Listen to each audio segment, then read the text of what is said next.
Oh, happy Saturday, guys. Happy Saturday morning. It's cold, running some errands, and I'm gonna do this little list of 10 things I rather enjoy about this car. Funny story, got my breakfast too. I meant to make this video about 6 weeks ago, and when I started doing this POV style driving, it died on me. I was kind of pissed off with the car for a while. I ended up getting it fixed. If you follow my channel, you know what happened. It something to do with the fuse panel down there, solder thing, whatever. All right, let's go for a little drive, and we'll talk about good things about this car.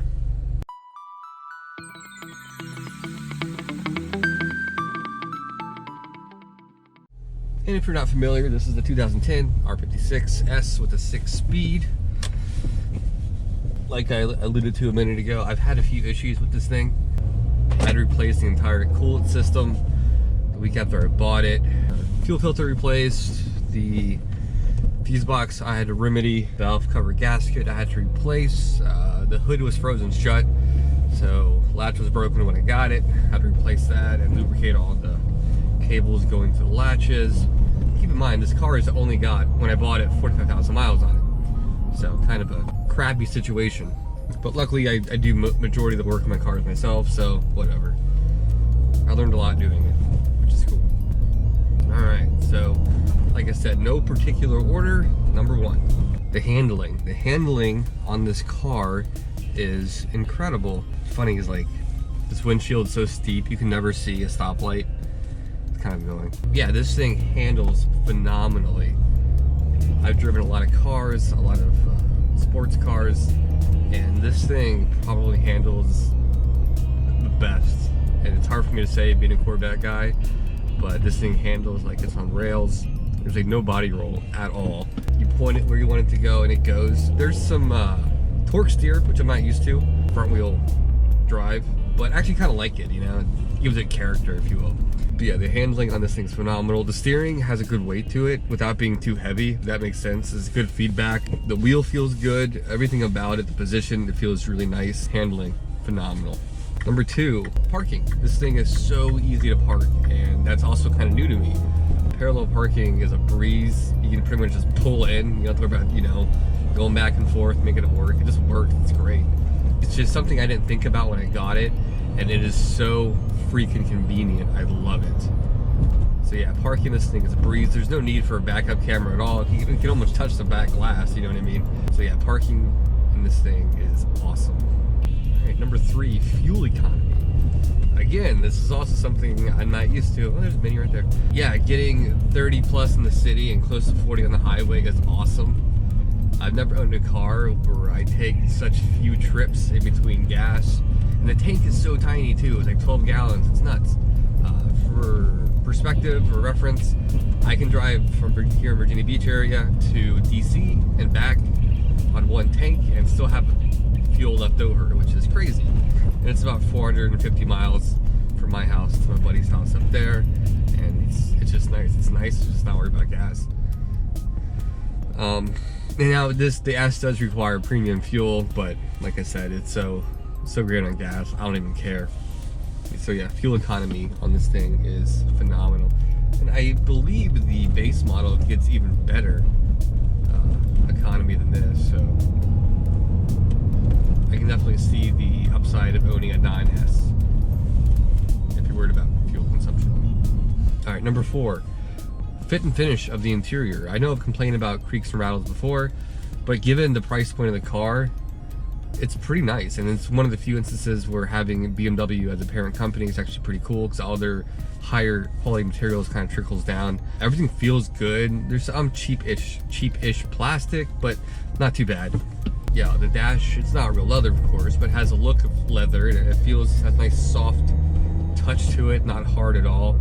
The seats are phenomenal. Yeah, no complaints, and the overall styling is really unique, very different.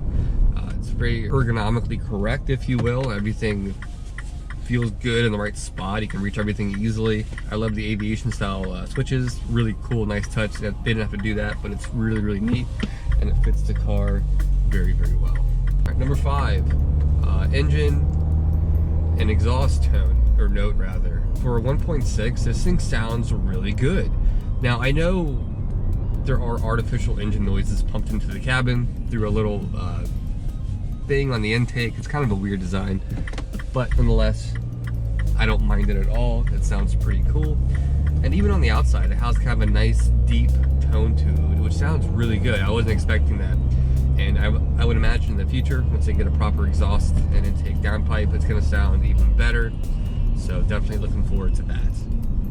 Number 6, the gearbox. Now, if you have an automatic version of this car, you're definitely cheating yourself.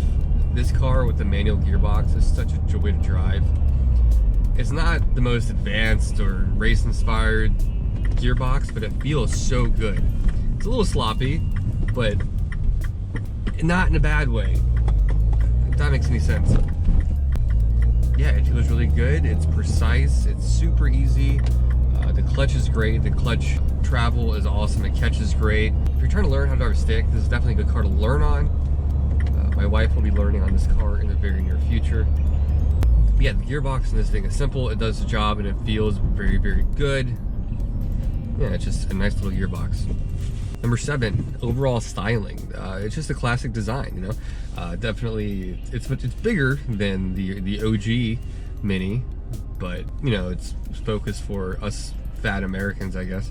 But yeah, timeless design. Ever since I saw the Italian Job, the second one, or the remake, if you will, in 2003, I was hooked. I loved the style of the car. In my opinion, the first gen of the BMW era of Mini is the best looking. By Gen 3, they're getting big. Even this one's bigger than the first gen. They're kind of forgetting what the Mini is supposed to be, and that's Mini. But nonetheless, they all look pretty good. But yeah, I just love the design. It's simple, but it works. I can't explain it. It's silly looking, but it's fun.